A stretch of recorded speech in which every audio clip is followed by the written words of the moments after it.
আহা, ছোট বাচ্চাও তো মাকে বলে মা তুমি ঘুমাবা না, ছোট বাচ্চাও তো বাবাকে বলে বাবা তুমি ঘুমাবে না।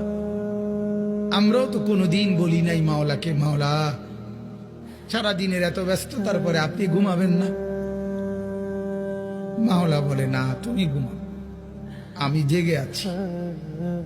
ওই যে রাত 2টায় যদি তোমার পেশাব করতে হয় তো তোমার তো চোখ খুলতে হবে। আমি যদি ঘুমায় যাই বান্দা তোমার চোখ মেলে দিবে কে?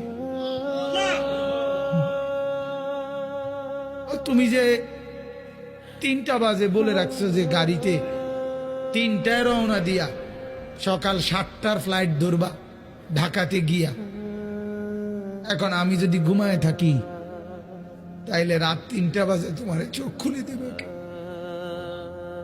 এই জন্য বান্দা আমি ঘুমাই না, আমি ঘুমাই না, তুমি ঘুমাও, আমি তোমাকে পাহারা দিই।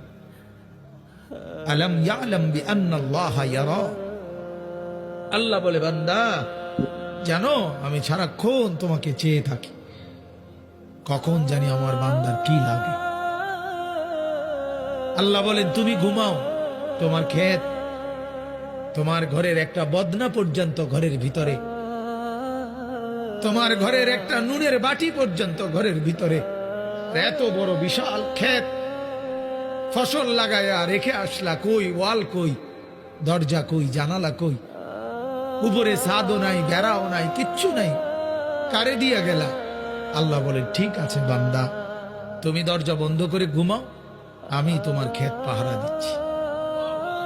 আমি সময় মতো কুয়াশা ফেলবো, সময় মতো বৃষ্টি দেব, সময় মতো জমিনকে চালনির মতো ছিদ্র করব।